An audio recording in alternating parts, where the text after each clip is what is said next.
Hello friends, ఇప్పుడు మనం sambar powder ఎలా ప్రిపేర్ చేసుకోవాలో చూద్దాం. ఫస్ట్ కందిపప్పు, శనగపప్పు, పెసరపప్పు కలిపి, అలాగే ఎండుమిర్చి, వెల్లుల్లిపాయలు, మెంతులు, ఆవాలు, లవంగాలు, కరివేపాకు తీసుకున్నాము. అలాగే ధనియాలు, జీలకర్ర, మిరియాలు తీసుకున్నాము. ప్యాన్లోకి ఆయిల్ని యాడ్ చేసుకున్నాం. ఆయిల్ కొంచెం హీట్ అయ్యాక ఈ పప్పుల్ని వేసుకుని ఫ్రై చేసుకోవాలి. కొంచెం ఫ్రై అయిన తర్వాత మిగిలినవి కూడా వేసుకుందాము. వీటిని బాగా ఫ్రై చేసుకోవాలి.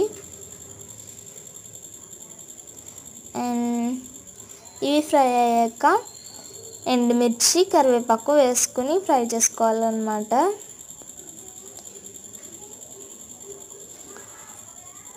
ఎండుమిర్చి, కరివేపాకు కూడా వేసుకొని కాసేపు ఫ్రై చేసుకున్న తర్వాత మిగిలిన పప్పుని కూడా వేసుకొని ఇంకో ప్యాన్లో ఫ్రై చేసి తర్వాత దీనిలోకి యాడ్ చేసేసి ఒక 2 minutes కలిపి పక్కన పెట్టేసిన తర్వాత మనం దీన్ని గ్రైండ్ చేసేసుకుంటే పొడి అనేది రెడీ అయిపోతుంది. మిక్సీలోకి వేసి మిక్సీ పట్టించుకుందాం అన్నమాట. వీటిని కొంచెం కొంచెం వేసుకుంటే పొడి అనేది బాగా అవుతుంది.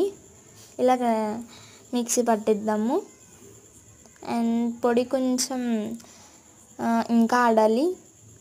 మళ్ళీ మిక్సీ పట్టించిన తర్వాత దాన్ని గాజు బాక్స్లో వేసి మనం స్టోర్ చేస్తే నిల్వ ఉంటుందన్నమాట. అండ్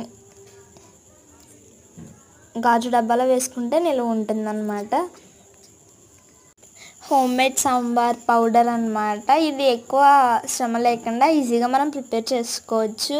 అలాగే అప్పటికప్పుడు వండాలన్నా సరే ఈ సాంబార్ పౌడర్తో సాంబార్ చేయొచ్చు అన్నమాట.